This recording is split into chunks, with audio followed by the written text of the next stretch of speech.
Hello everyone and welcome to another transfer update with me, David Lynch. Now I'd love to start with some really positive news about potential incomings at Liverpool. They do desperately need a couple more signings before this window ends, but I have to say that the biggest news to discuss at the moment regards a possible outgoing, I am of course talking about those links between Mohamed Salah and the Saudi Pro League that have surfaced again. Now this has been really a background noise throughout this summer so far. It's been a bit of a constant story that's been there, this idea that the Saudi Pro League, they would love to get Mohamed Salah over there, but things have really started to step up in recent days. Now, David Ornstein from The Athletic, who we know is a phenomenal reporter with great sources, he reported that Ittihad are determined to make Mohamed Salah their key marquee signing of this summer. And as I say, not a real surprise in the sense that you can see why there's such a determination from Saudi Arabia to get Mohamed Salah over there. I mean, he's such an icon of the Arab world and really would be the jewel in the crown of the Saudi Pro League. And reports have suggested that they'd be willing to put him on a contract that is even bigger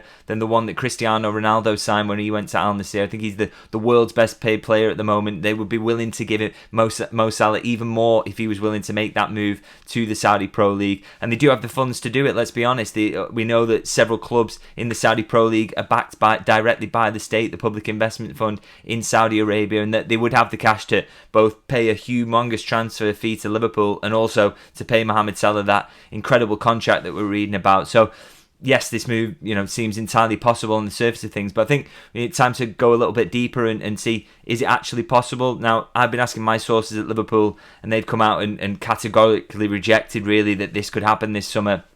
It's not just that they haven't received an offer from Ittihad yet, which I understand is the case. They haven't received anything yet, but they wouldn't welcome one either. And there's a real determination there to sort of stand firm and keep Mohamed Salah at the club because, he's such a vital player for them. But also, and he still scores so many goals despite the fact he's 31 years of age. He's been worth that huge contract that they put him on last summer.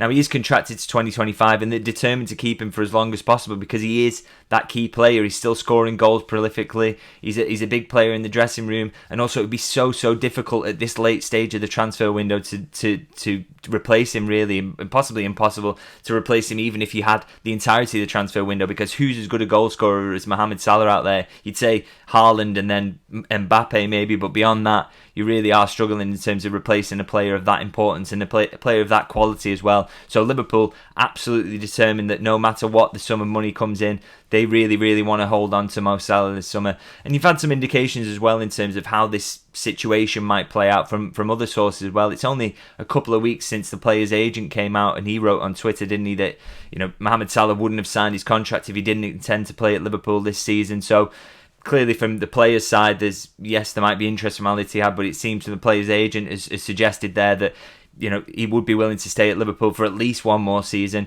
And it was interesting to see on social media as well that Dejan Lovren had replied to a tweet yesterday suggesting that, this is all lies, there's no truth to it. Now, we know that those two players were really, really close when they were together at Anfield. I would imagine that Dejan Lovren has a little bit of an insight into where Mo Salah's thinking is at and whether he is really pushing for a move away from Liverpool. You don't get that suggestion that that's going to be the case. Now, Jurgen Klopp spoke about it as well at his press conference today and reiterated the Liverpool line that there's no real desire to let Mo Salah go, and if an offer comes, they would really stand firm against that. So that's 3-4 different parties involved in the move there, not really giving a sense that Mohamed Salah is going to depart. So maybe a nervous few days ahead in the transfer window for Liverpool supporters, because I'm sure the money and the offers will still keep coming up from Ittihad. But I think you can say pretty confidently at the moment that it doesn't look like one that's going to end in Mo Salah leaving Liverpool this season. Maybe that's one that just kicks the can down the road, and next summer when he's only 1 year out from the end of his contract,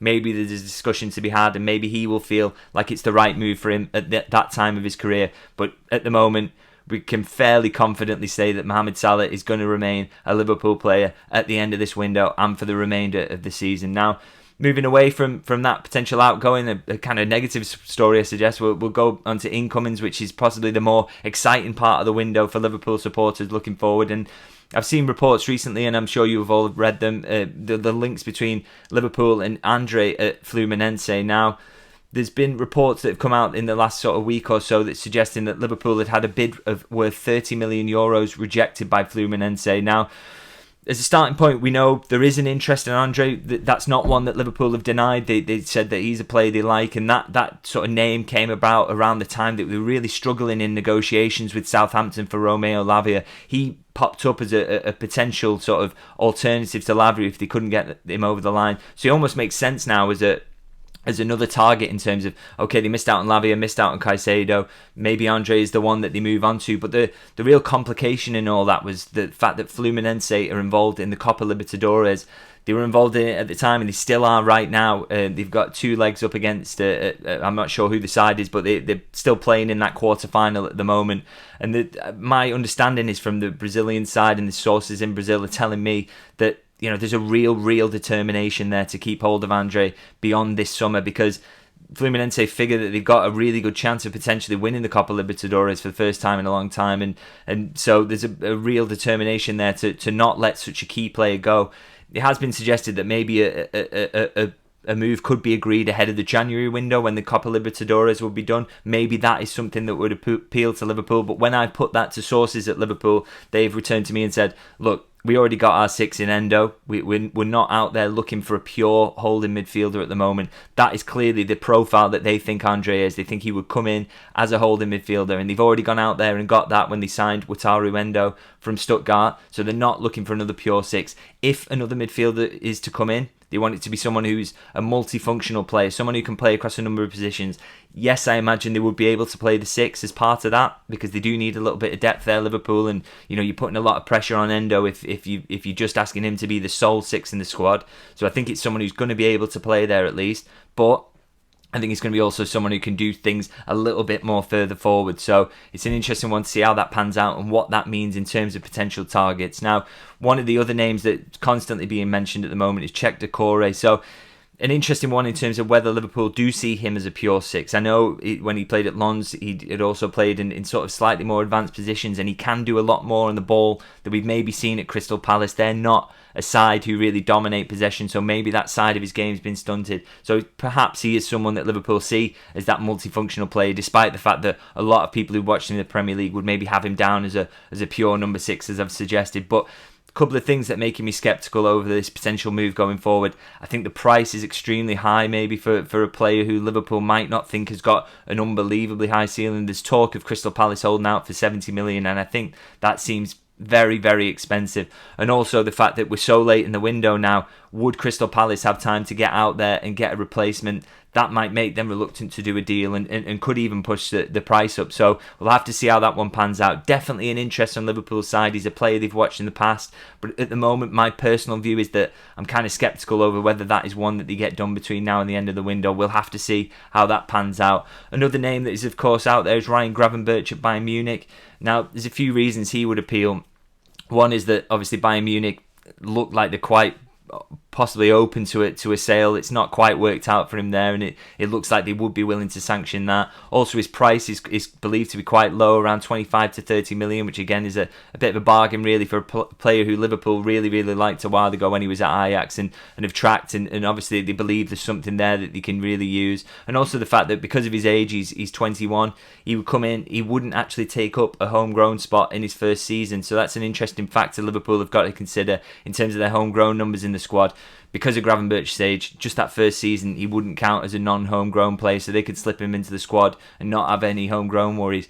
I do look at Gravenberch, an interesting one. I think, he is a midfielder who's played in various different positions. He really does fit that bill as a multifunctional player that Liverpool say that they're looking for. And maybe Liverpool perhaps see him as a little bit of a Gini Wijnaldum type, an intelligent Dutch player who can come in and play a number of positions. If you remember Wijnaldum, when he came from Newcastle, had basically been playing as a number 10 and scoring all these goals, and then came to Liverpool and became that really solid midfielder in the centre there, and was a completely different type of player. So maybe that is how Ryan Gravenberch is viewed by the recruitment staff. We'll have to see whether that is one that Liverpool can really push on in the final days of the window, whether Bayern make that final decision, yes, we are willing to sell Gravenberch, and whether there's interest from elsewhere that maybe provides some competition for Liverpool around that. So We know that Manchester United are potentially looking at Gravenberch. Obviously, Erik ten Hag is a big fan of him as well. So have to see how that one plays out. But maybe he becomes the main candidate. Now, obviously, it's not just the midfield that Liverpool are looking at the moment this summer.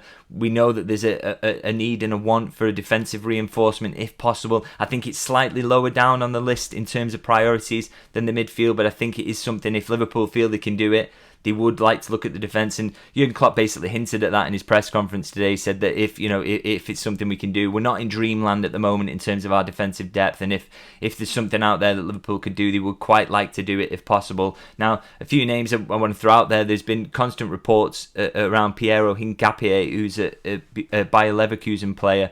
Now, he has been linked to Liverpool for quite a long time. He certainly fits the bill in terms of profile. He's that left-sided defender who can play left-sided centre-half. He can also play as left-back, so he gives you real cover there. And in that back three that Liverpool are almost playing in possession, I think that would be a position that would suit him on the left side of that, particularly as Robertson's maybe struggled to deal with that since moving out there. So he fits the bill in terms of that. There have been reports suggesting that he's someone that Liverpool would watch. It's my understanding that he is a player that they like.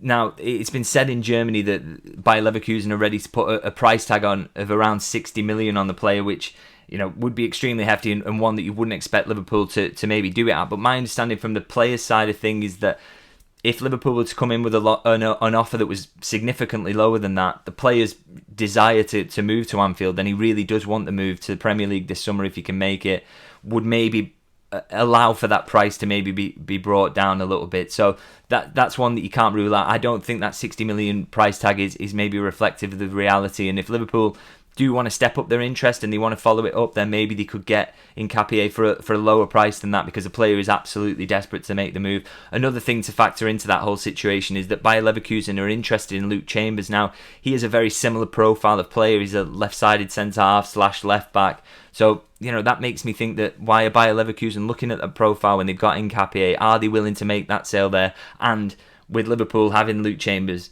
does that help smooth negotiations potentially around Hincapie if they follow up on that interest? That is one to really keep an eye on in the coming days. And another name I just want to throw out just to finish up is Andre Trindade. He's at Rennes at the moment. Now, he's another player who I think he was linked in the French press a few days ago, and it's my understanding that there is a Liverpool interest there. There's maybe been a little bit of contact on the player's side a few months ago. Nothing really firm coming out of that one, but again, it's someone who I think we could confidently say is on the shortlist. Again, fits the profile really nicely, and also a player that Liverpool have watched, and like I say, have made a little bit of contact on the player's side just to inquire around the conditions of a deal. So a couple of names to throw out there. I'm sure there are plenty of others that could pop up, and we know from Wataru Endo that we may not always know who Liverpool's targets are, and they can pop up from left field. So it's nice to know a couple of those names. Nice to know that Liverpool are looking, but as I say, that might not be the be all and end all, and there could be a random name that pops up and then suddenly signs Liverpool in the coming days. So a lot there really to resolve. That midfield potential signing, defensive signing that they want to make as well. So a lot out there to happen for Liverpool in these coming days. I like to always say that the best way to keep track of that, hopefully, is to like and subscribe to this channel and keep up to date with all the latest around the Liverpool transfers. More updates around games, of course, to come, and press conferences. So please do like and subscribe and follow, and hopefully in the next few days some really positive updates around transfers to come.